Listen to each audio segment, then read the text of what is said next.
যারা জামাতি তারা কিন্তু তেল রিজার্ভ করে রেখে দিয়েছে, তাদের পাম্প বন্ধ করে রেখে দিয়েছে এই প্রত্যাশায় যে 20 টাকার তেল তারা 200 টাকায় বিক্রি করতে পারে।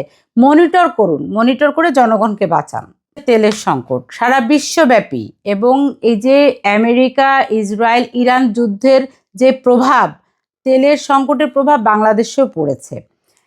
কিন্তু তাই বলে এই যে মোটরসাইকেল যারা চালাচ্ছেন, আমার ভাইয়েরা, আমার বোনেরা, তারপর যারা গাড়ি নিয়ে, তারা অফিসে যাবেন না ঘন্টার পর ঘন্টা তারা সিরিয়ালে দাঁড়িয়ে থাকবেন বলেন তো? এখন আবার নতুন সিস্টেম চালু করছেন ফুয়েল কার্ড। তারা কাজই করবে না ফুয়েল কার্ডের জন্য ডিসি অফিসে দৌড়াদৌড়ি করবে? আসলে এই যে এক একবার এক একটা সিদ্ধান্ত, এই সিদ্ধান্তহীনতা থেকে বের হয়ে আসতে হবে। জনগণকে আপনি বোকা বানাতে পারবেন না। তো আপনি যদি জনগণকে খালি প্রতিবার 200 টাকার তেল দেন, তো জনগণ তো ঘন্টা ঘন্টা তেল লাগতেই পারে। সবার তো আর একরকম না।